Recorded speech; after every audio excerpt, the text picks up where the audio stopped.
Good morning. Big Country's coming back at you today, Saturday morning. Hope everybody is doing well and staying healthy through this current situation. So, come to you this morning from Hollis Park in Tempe, Arizona, not far from the college at Arizona State. As you know from my prior vlog that we're doing a week-long Airbnb here, and just to get away from where we were at home. We don't have a pool, and so we found an Airbnb, kind of a gift for everybody in the family, specifically, and kind of for Mother's Day. So we've been enjoying the pool, working on our tans. Got the farmer's tan going as usual for me this time of year. So a lot of thinking this week, a lot of thinking. Lots going on, some things are opening up in the country and in here in Arizona. Yesterday the salons opened up, and next week, I believe on Monday, in a couple days, the restaurants are going to start opening up, and then our favorite local pub restaurant, Good Time Charlie's, is opening, I believe on Thursday of next week. The reason for the vlog is to sort of talk about a couple things about what I think. Bugs are bad. What I think I need to be doing, and how I'm going to handle this myself, and I'll explain a little more later. Anyway, this is kind of cool. I thought I'd show you that at this park here, there's a monument here for one of the dog officers that died in the line of duty. And so his name was Murph. July 2nd, 1979 through November 21st, 1986.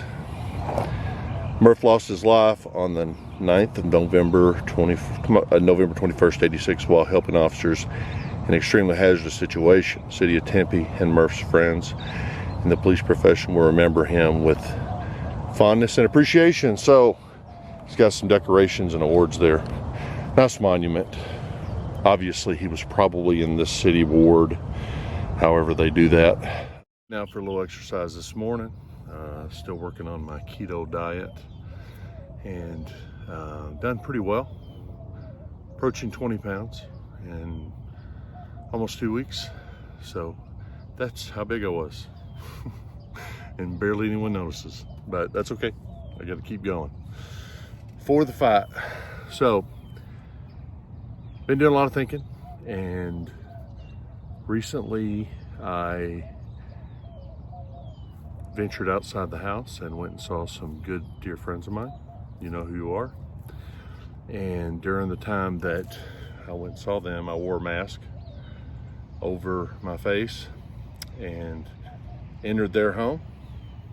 I trust them, I love them, and they've been in isolation, working from home for a couple of months now, and they haven't seen and ventured out, and they haven't been sick.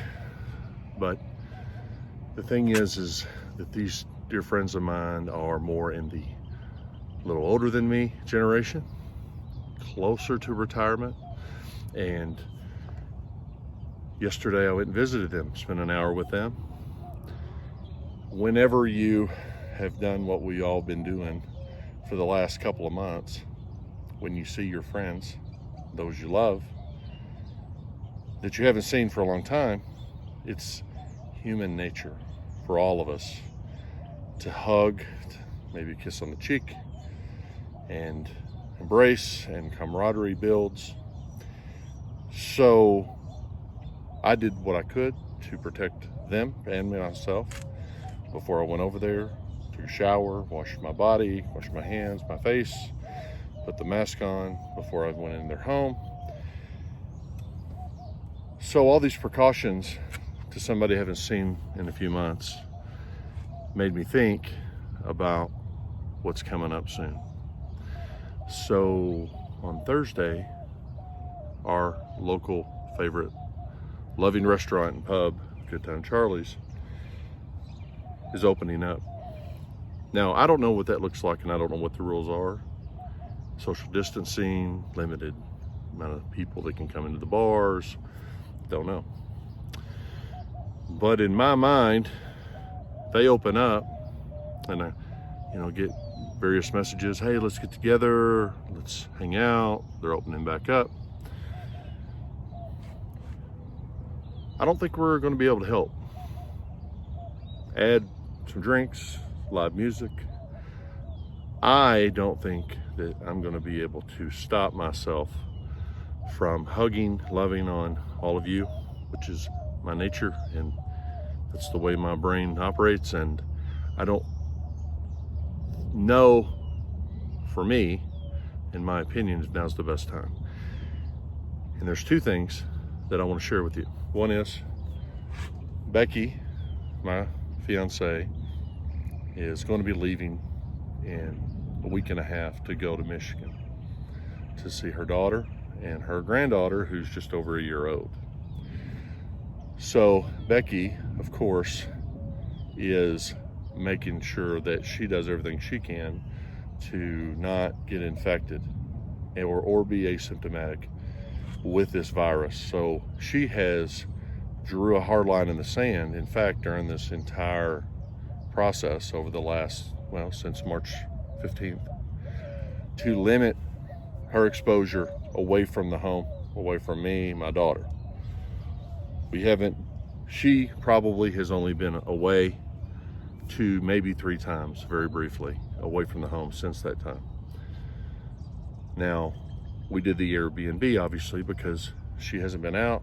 I've been out a little more than her, but probably 10, 12 times.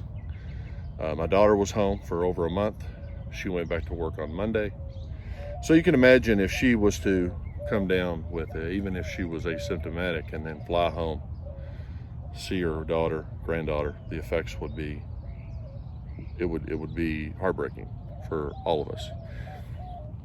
Getting it doesn't mean you're going to die, obviously, but those that are susceptible, those in more of the retirement age and older, and those in the younger, toddler age, are vulnerable right now to this thing as well. But people throughout the spectrum are dying too.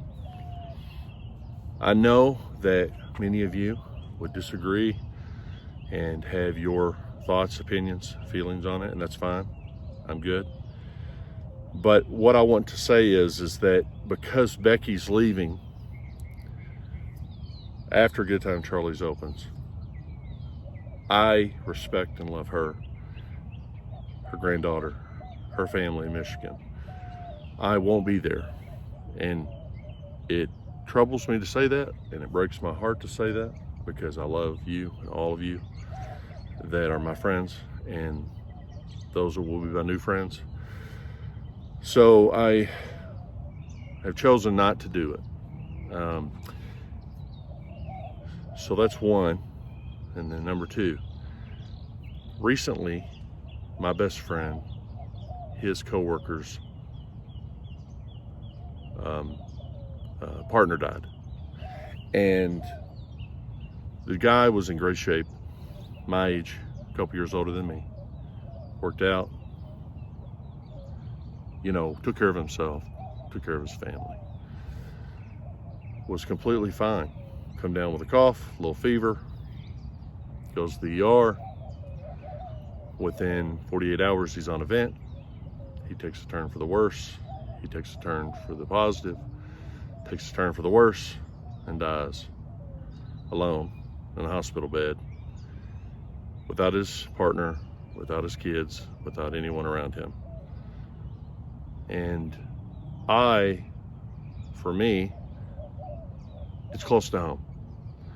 And I don't want to put myself in a position to get sick or to be sick, asymptomatic, non-symptoms, and transmit it to someone who would have symptoms and possibly die.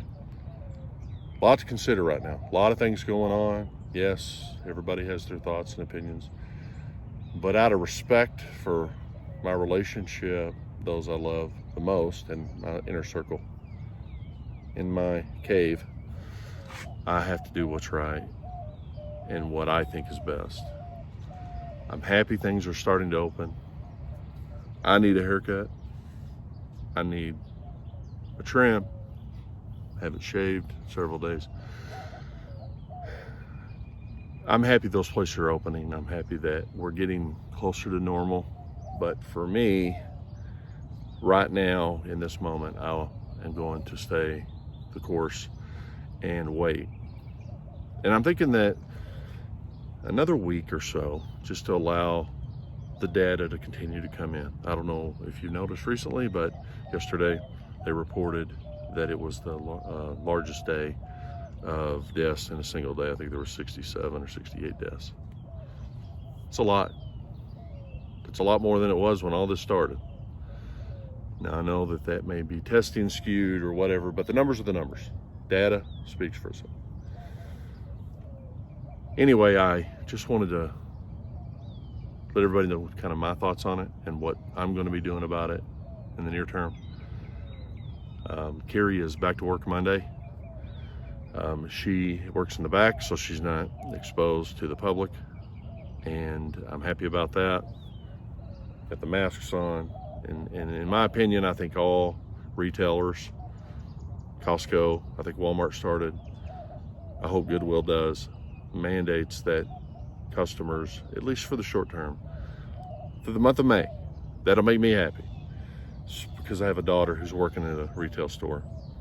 I'm hoping that if a customer shows up at the front door without a mask on, they give them a mask to use while they're, so.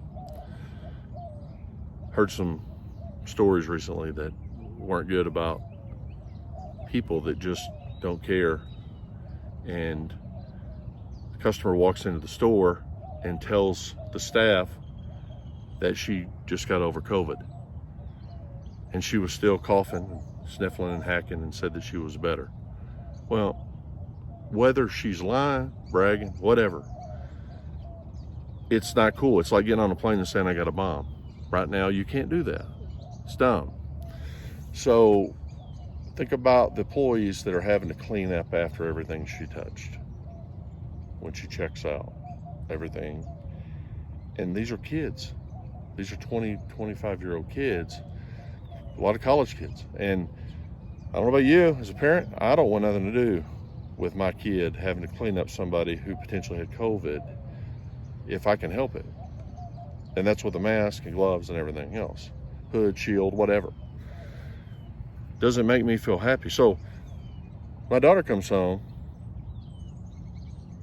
takes her clothes off, sanitizes, takes a shower, comes out so that we're not exposed.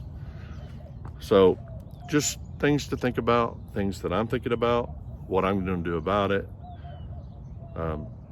My friends on Thursday night at Charlie's, please forgive me for not being there. Becky as well, and my daughter. We love you. We will see you there soon. But for now, I'm going to do this and stay the course.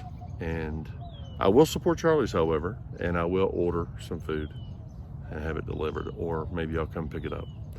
So God bless you all. I love you. Thanks for listening today.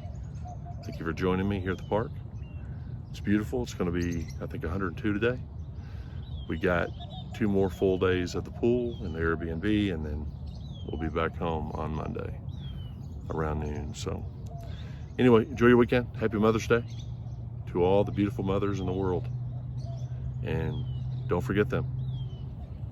Get them flowers, get them a card, get them chocolate, take them, well, can't take them out to eat yet, but you know, just on that point, you know who thrived through this? What restaurant?